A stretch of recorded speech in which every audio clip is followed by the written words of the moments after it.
Objectively, this whole case in Ketchikan about the raft is very interesting, intriguing, as well as humorous because of all the moving parts involved, all the people that have gotten involved. Um, yeah, just to say the least. Stephen Kirkland, the owner of the raft, camp host of the United States Forest Service campground Signal Creek. His job duties are to keep the campground maintained, everything like that, and clean, to adhere to all the rules of the U.S. Forest Service Department to make sure that they are being kept as well. And when they asked him on the stand what his job duties as a camp host was, what his job duties, he just like quickly went through it. Like, yeah, I just do the maintenance, clean up the campground, clean up the trails, and um, check the boxes. That's it. You know what I'm saying? And you could tell that he was totally tell that he was refraining from saying like his job was to make sure that no one was breaking the law, no one was breaking the rules and everything like that. He did not say that. He said that, but that's part of his duties. You know what I'm saying? So he quickly skimmed over that, and it was just so childish to watch. You know what I'm saying? A grown adult man that's he's in his 40s. I think he's in his upper 40s to be acting like this. You know, not only that, he's a military vet, and so you can see his arrogance from being military up there, like the arrogant, prideful, the entitlement.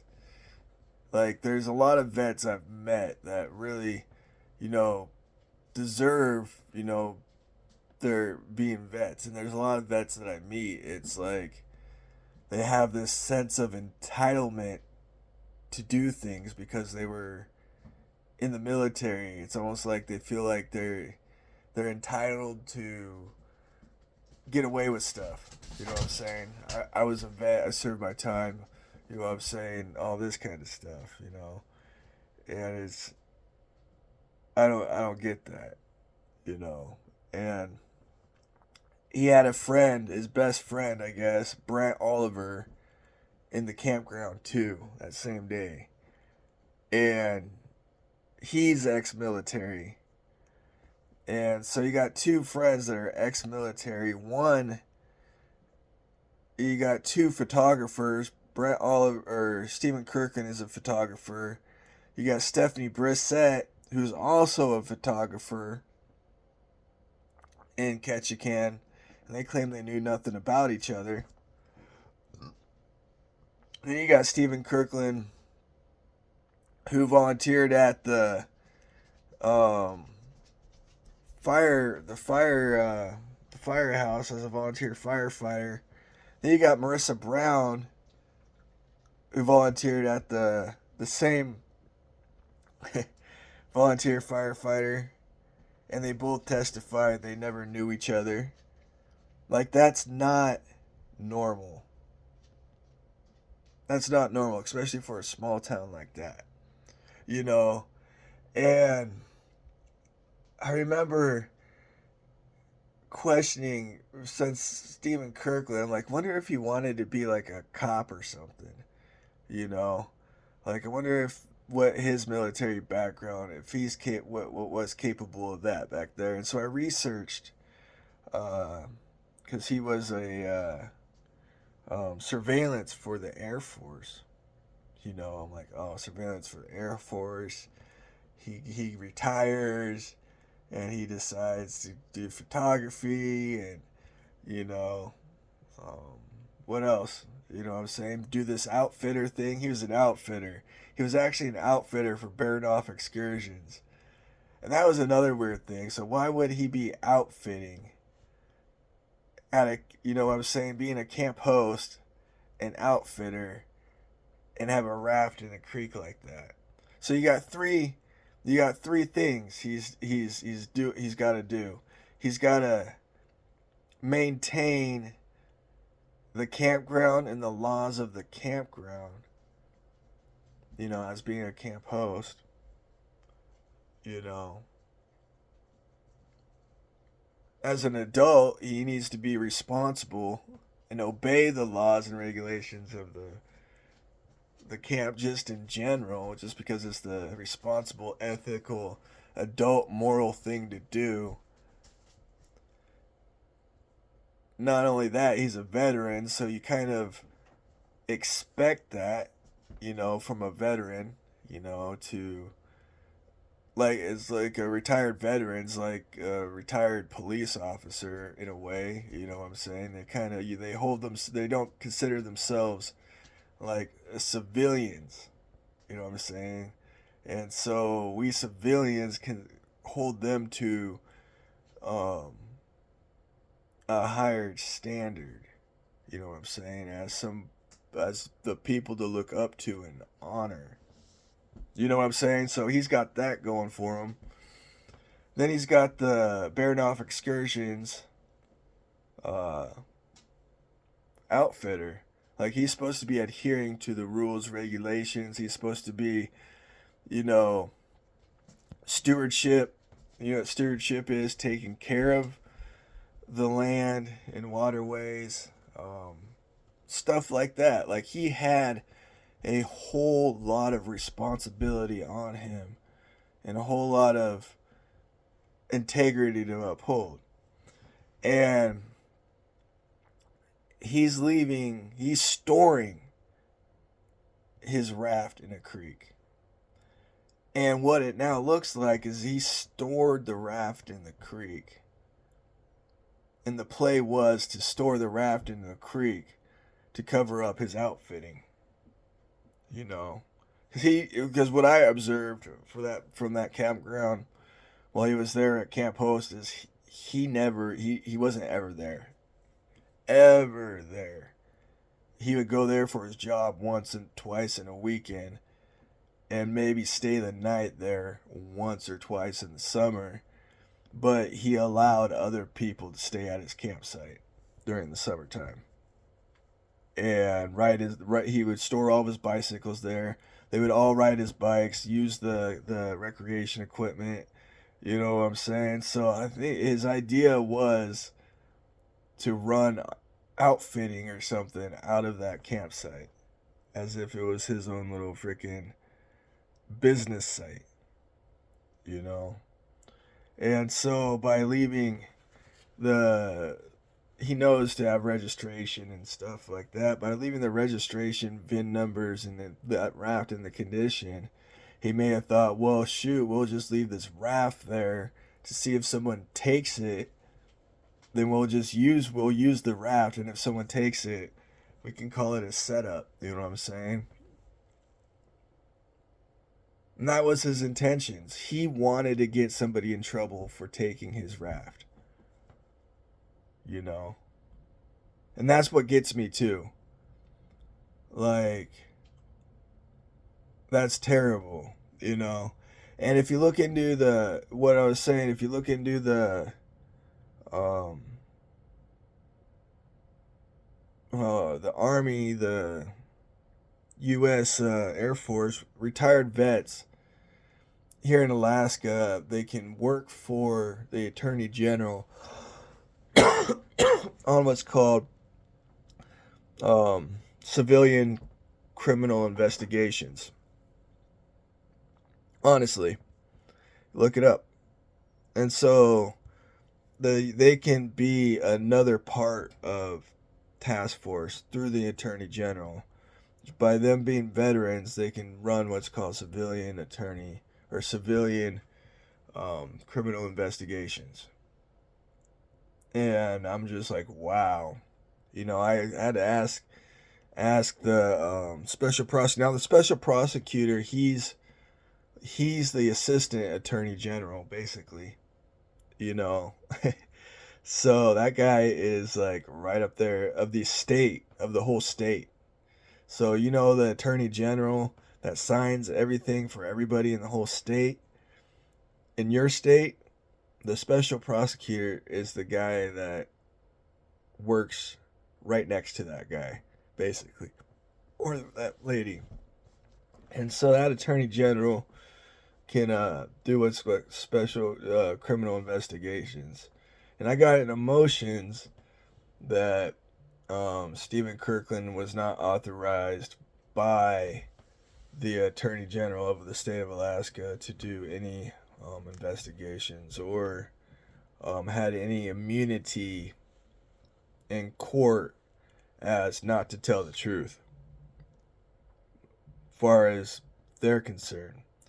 But that's still not on the state and local level because the judges and the prosecutors on the local level, they can grant certain immunities and stuff like that. I mean, well, by the way the trial went, Judge Stevens acted like he was giving me some play, but he really was on Stephen Kirkland's side.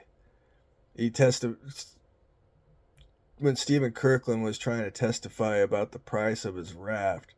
Judge Stevens said, "I'm not going to let this guy commit perjury in my courtroom on himself, because the price of the raft they charged me for and the raft that they charged me for was a completely different raft than the raft that was even on the registration. It was a different model, a higher price, the retail price, everything. And so the judge would not let that come out in the courtroom to the jury. Like that I didn't even get charged for. I got charged for a different model of raft and everything like that. You know what I'm saying? And um yeah, yeah. And so when I get into this documentary of Ketchikan, like their social and cultural structure, like everybody's gonna be like, "What? Are you serious?" Like, yeah, it's considered normal for people to be doing this there in Ketchikan. To be lying, dude, lying in court, like it's a normal thing, you know. And they're saying like I got so many people that will put on record that the entitlement down there in Ketchikan is just disgusting, and it's ruining the community, you know, and they don't know what to do about it, you know. Um, and so I kind of, this is another reason why I'm driving so hard on this. It's because you don't do civilian freaking. You know how stupid that is to do common, like, for a community to get together, just like people on the street together, and they're like, yeah, let's stick this backpack in the woods, basically. Then we'll put trail cameras on it. Then when someone steals it, we'll call the cops on them and we'll catch a thief. You know what I'm saying? Like, no, that's dumb. These people had no prior training. Like, when you do sting operations, a good example is the car. You know what I'm saying? The car, like a car theft sting operation. The car is parked in an ethical manner in a safe spot that's legal. You know what I'm saying? In no way it's enticing somebody to want to be a fucking car thief. Excuse my language. You know what I'm saying? So there's nothing illegal about the car. And when the person gets inside the car, they drive off with it and it all shuts down on them and they get arrested. Like, that is actually pretty funny. That's like, yeah, you know, and you compare, and that's a true sting operation ran by the police force. You know what I'm saying? Then you compare this raft to that stolen car sting, and you're just like, what's going on here? And and the prosecution seems like was running investigations off of Ketchikan theft reporting.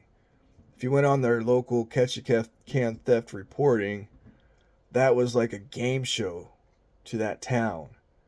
And people would love just to put up there, and like I got documentation of the lies about me they put up there, trying to pin me for more burglary and all that kind of stuff, saying that they called the cops on me because I tried to burglarize their house and everything like that. Completely made up, just for popularity on that Ketchikan theft reporting. And then you correlate that with this raft thing, you know, it's like, man, it's obvious.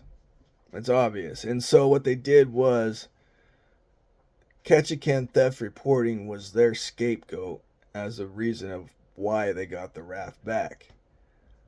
But like I said, the lady was looking at the license plate. And you can tell, even in like Stephanie Brissett testified in court, that she even saw my new sweatshirt that I got. It said Ketchikan. It said Ketchikan on it, and it had a fish Grim Reaper on it. You know what I'm saying? Deckhand that was swooping down. It looked like a scythe. And I got it just for that day because I was feeling like I was being set up. You know, I'm like, man, they're going to press charges on me for this. Like, these people really want to. And I'm really going to do the right thing. And I'm really going to stand by it. And so I brought that shirt just for that. And she went and looked at the truck and identified the license plate on the truck.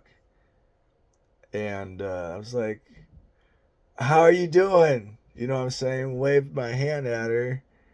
And her and her friend were unfriendly. Like, went and they kind of did that same thing and looked at me in the creek, looked at each other, then walked off, then walked off to the side of the truck, and then looked into the back of the truck.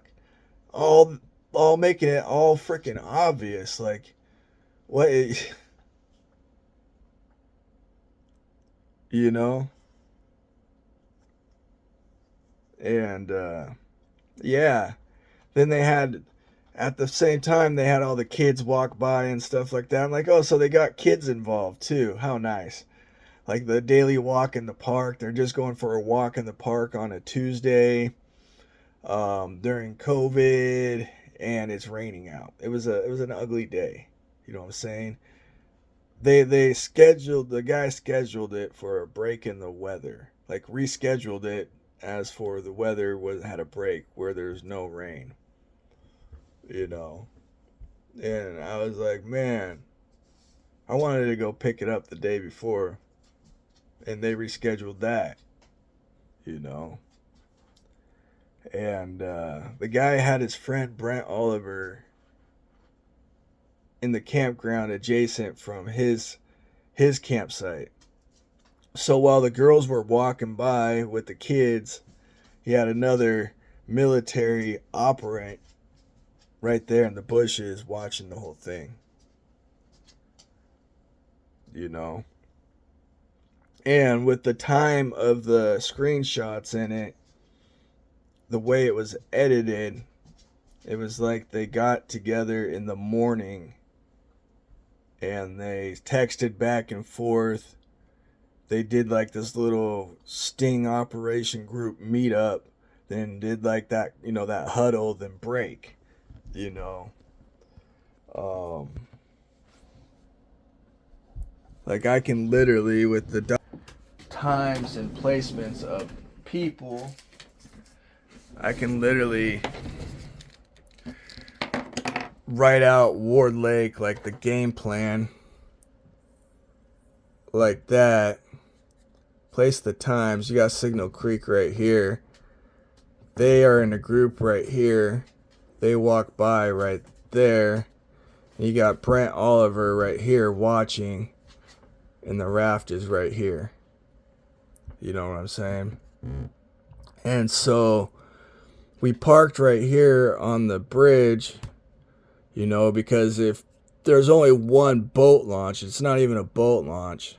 It's just a little gravel area up here, and I would have to paddle the boat all the way up here to load it up.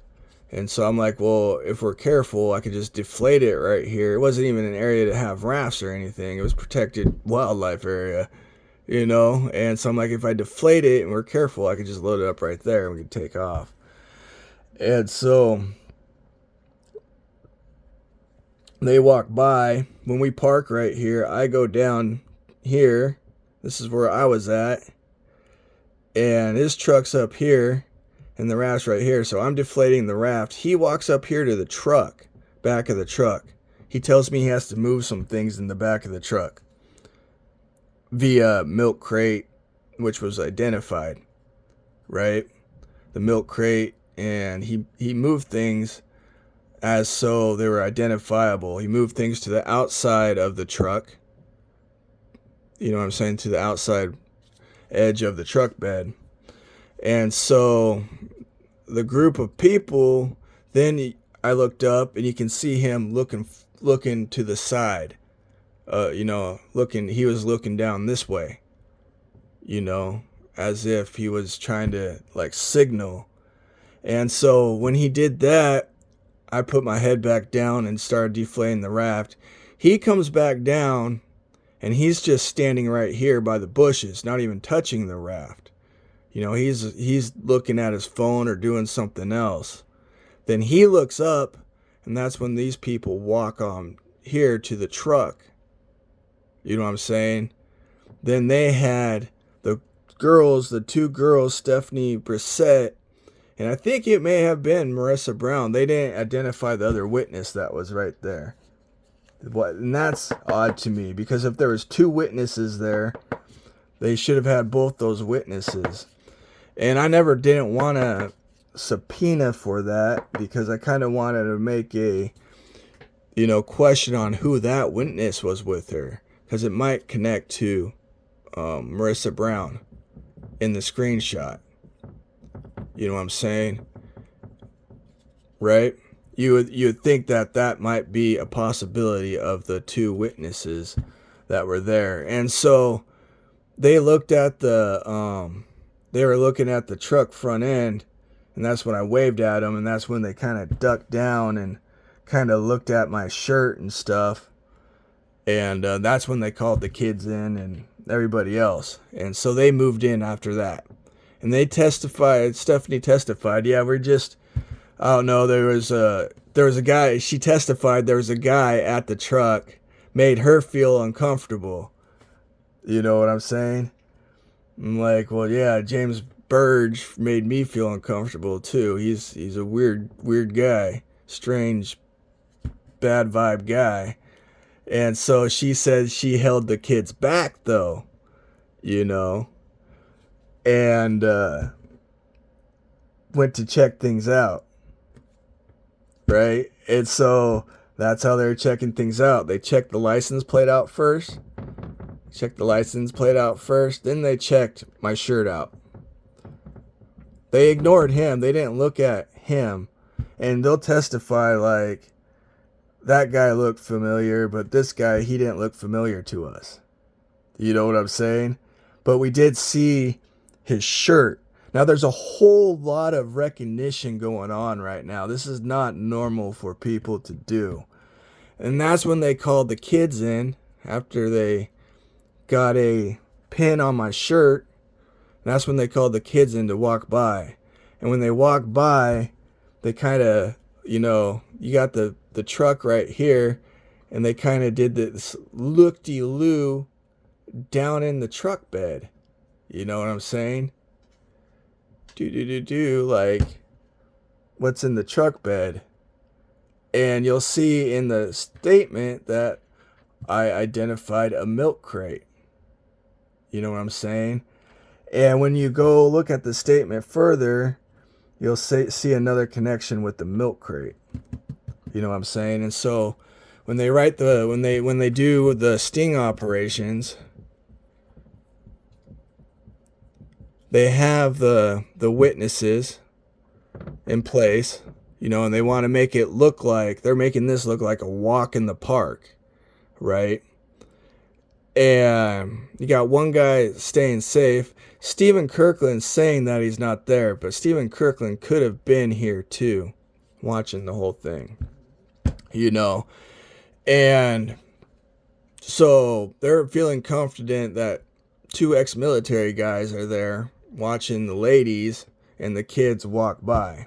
And they know that I'm believing that I'm taking the raft out of the creek to go find them. But little do they know that I'm going to get charged with theft because you don't touch stuff that is not yours. I mean, it's just freaking stupid. Like, why would you want to give somebody charges for being an irresponsible, inconsiderate, not moral, not ethical adult that's not doing their job? I mean, it's just stupid. You know, and that goes back into you know, why Officer Elsner wasn't there and didn't know anything about it, you know, to make sure all this really was safe. What if I started getting violent with James Burge knowing that he set me up? You know what I'm saying? If I wasn't doing the right thing, if I was having bad intentions with that raft, you know what I'm saying? And that was a drug-related situation about getting that raft, the chances of me getting violent with James Burge increase 100%. You know what I'm saying? But I'm there doing the right thing, standing up for the right thing, so that goes there. You know, and it's all on record. So, I mean, when I go through this documentary and everything like that, I mean, it's going to break it down, you know, to their parts, who they are as a people, to the community, and their involvement in this whole thing, what they said, everything like that, and how this situation here linked to the trial there. Brent Oliver,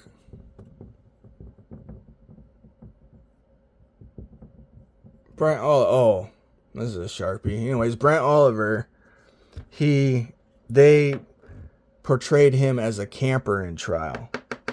They would not let him enter as a friend of Stephen Kirkland. And Stephen Kirkland testified there was just a camper there, not his friend Brent Oliver. And that's because they had to go with the original grand jury indictment, what Stephen Kirkland said to the grand jury at the indictment, that there was just another camper there at the time, but it really was his good friend Brent Oliver.